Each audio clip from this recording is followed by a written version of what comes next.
Good afternoon, everyone. I hope you're all having a fantastic day. Today, I wanted to get on and talk about relationship burnout and when we start settling for less than what we deserve, when we're settling for crumbs in our relationship and we're not getting what we signed on for. I think most people would agree, even if you didn't have a religious type ceremony as a wedding, that there was a purpose to the vows that you took, that there was a promise that you made. And I think the promise is that, we're going to build a life together. And that's going to include supporting each other and, being there for each other, basically having each other's back. Isn't that the contract that we're signing when we engage in marriage and the contract of marriage? Aside from the spiritual part of it, there's a basic contract that we are signing on to. And then there's the social contract of marriage, and that we're going to, maybe raise a family together and have build a life together. And that's going to impact the people around us and our community, and hopefully in positive ways. And so, there's this whole, you know, agreement that we've made in entering these relationships. And even if you actually haven't married, but you're in a committed relationship and it's a long-term relationship, and you've maybe had kids or whatever, or you're just building a life together, I think we've forgotten why are we doing this. It's not just something that we do because and maybe some people do it for financial reasons, but most of us enter into it in good faith and wanting to build a life with our partner.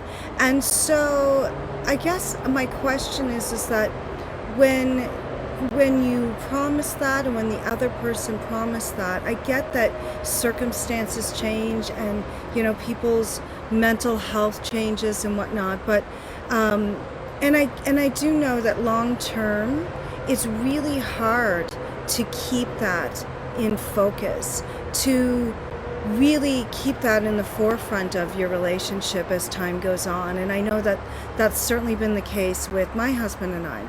So over the course of 30 years of being together, did we always remember the vows that we had made, that, September day back in 97? Do we remember those vows? No, not in specifics, but certainly the intention of it and the values and morals behind it.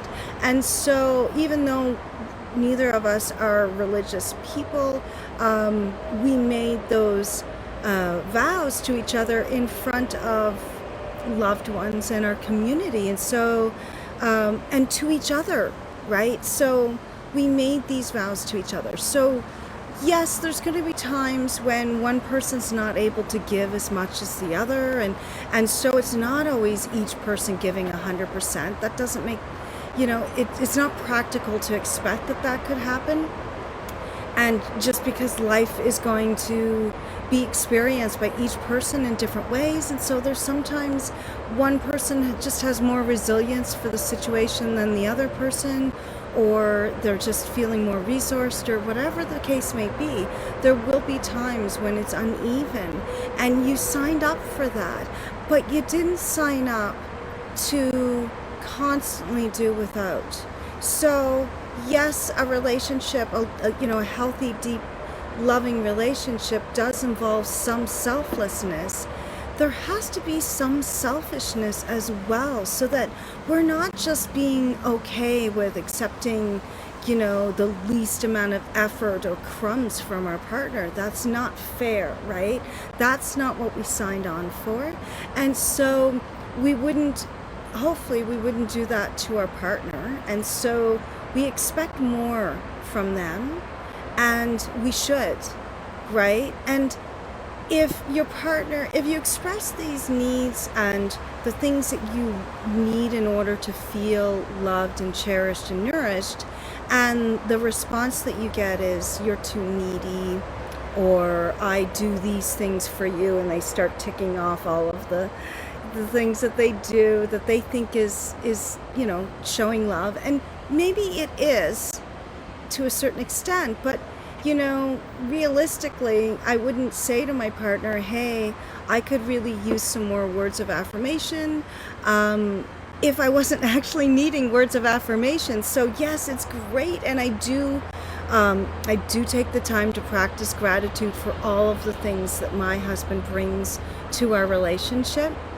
But if there's something that I'm needing specifically and I ask for it, he has the choice to say, you know what, I don't feel like I have the energy to give that to you right now. Can we touch base later when I'm feeling more, when my cup has been filled a little bit more?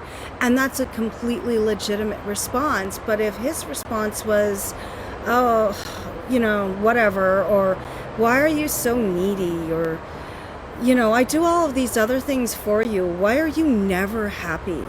Right? If that's the response that I get for asking for what I need and want in the relationship, then that's not healthy. That's not an appropriate response.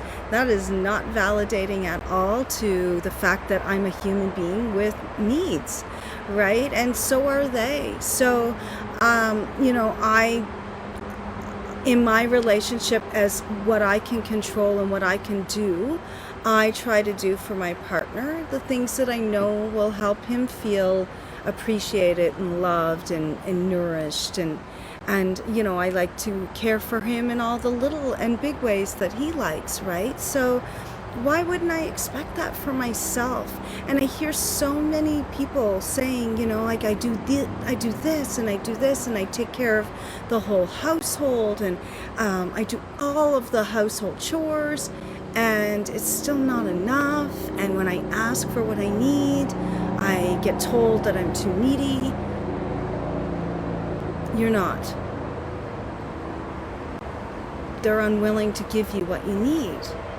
So you can stick around for the crumbs, or you can, set some boundaries to get what you need, and then maybe recognize that they're not able to do that for you, or they're unwilling to, or incapable of, or and so you have a choice, right? So I talk about how we need more than just one person to fulfill our love needs. And so it's important to build a community around yourself, but also that community shouldn't have to make up for all of the things that are lacking in your romantic relationship, right?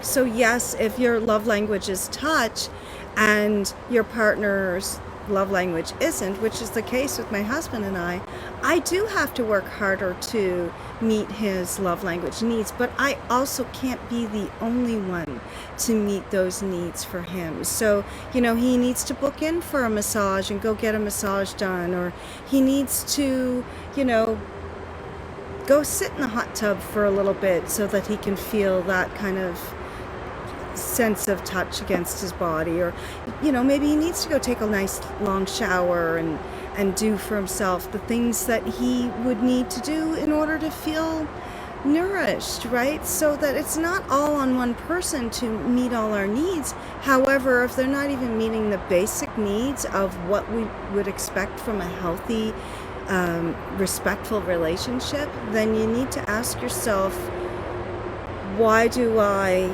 feel like I deserve so little? Or have they made me feel like I don't deserve more? And those questions, the answer to those questions will probably inform some choices for you, right? And then, that might lead to some more exploration. However, I think it's really important that you get to the root of why you're willing to just take crumbs, right? Why don't you feel like you're worthy of the whole meal, right? Because you are. Everyone is. So find someone who's capable of meeting you on the path that you're on, and is capable of at least the efforting of providing to you some of the things that you would expect in a romantic partnership. I don't think that's unreasonable at all. I think it's unreasonable to stay where you're not wanted, where you're not cherished, where you're not nourished, where you're not supported, because those are all hallmarks of healthy relationships. So if that doesn't sound like your relationship, you need to do some soul searching, and you might need to reach out for some help. Maybe you need some help to see you through the transition. Maybe you need some help to get some clarity around the situation and what your future would look like if you were to make some changes, and even help in how to find what's true for you and to set boundaries around the things that are important to you. So if that sounds like you, then please feel free to reach out to me. I'm here to help you, whether you're needing to find ways to heal the relationship and stay in the relationship and build and create the kind of relationship you're looking for, whether you need some guidance and help around whether you should leave a relationship, or whether you've already left the relationship and you're recognizing that you have some wounds that that relationship created that need to be dealt with before you put yourself out there and try again. So if any of that sounds like where you're at and you need some help, then please feel free to reach out. I'm here for you. Thank you, and have a great rest of your day. Namaste.